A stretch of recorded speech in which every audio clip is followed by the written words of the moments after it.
salted egg. Wow. Oh, ano pa kasi lambot to? Ito yung may ano, may baking powder. Hello everyone! Welcome back to my channel. Ang episode na ito ngayon guys ay magluluto ako. Subukan kong magluto ng bibingka. First time kong magluto talaga ng bibingka. Uunahin muna natin yung mga dry ingredients. Ito yung 260 gram na rice flour. Tapos, yung asin.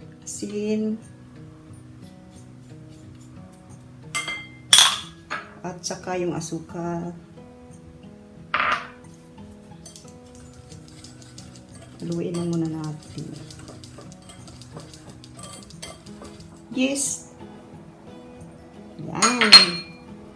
Sana successful ito. Yung first time kong gumawa.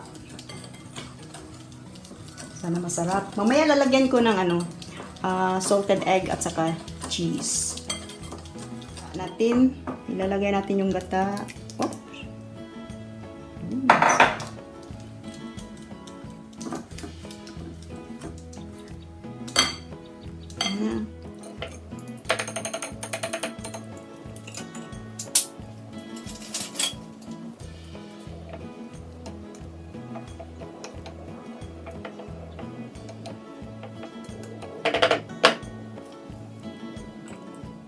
Kukuha ako ng buhangin sa labas.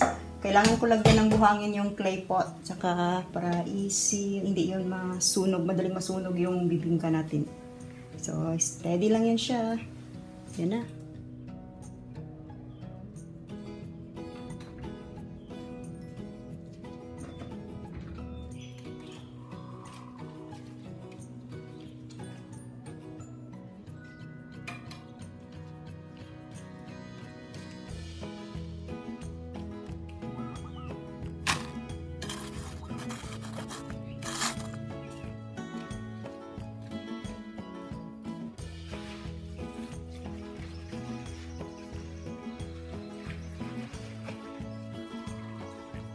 Ayan guys, malinis na yung buhangin natin.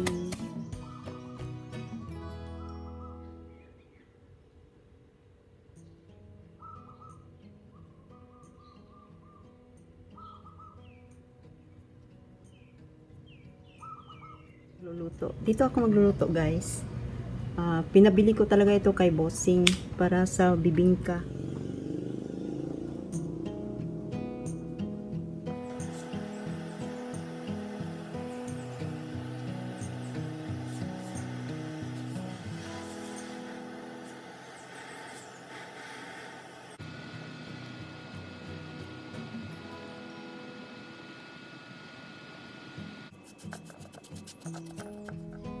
Pagkatapos ng isang oras guys, ganito na. Ang bilis umalsa, overflow. Talaga, tingnan nyo. Umalsa na. Tignan natin. Ooh!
Tingnan natin guys.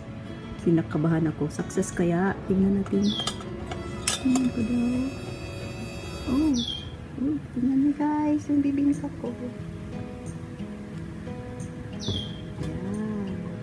Ayan.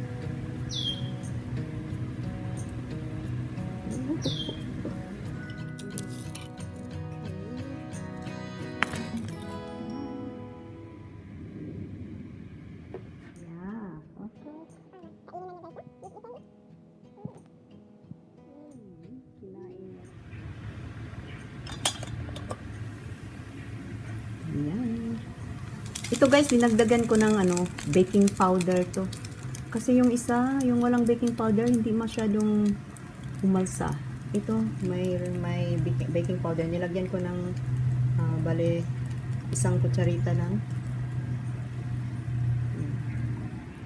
Ayan guys, tapos na yung bibingka ko.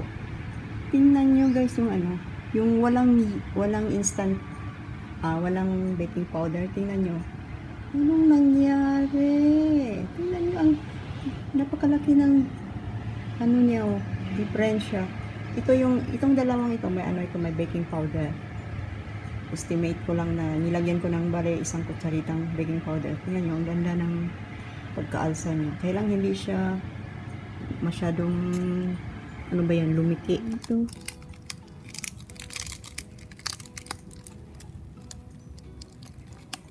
My salted egg. Wow. Oh, ano to kasi lambot to. Ito yung may baking powder.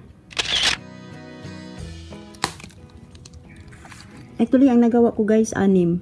Tapos ubos na yung 2. Ito yung ito yung walang baking powder. Ito na lang, ubos na yung 3. So, hanggang dito na lang yung video natin guys. Maraming salamat sa panonood. See you guys on my next vlog.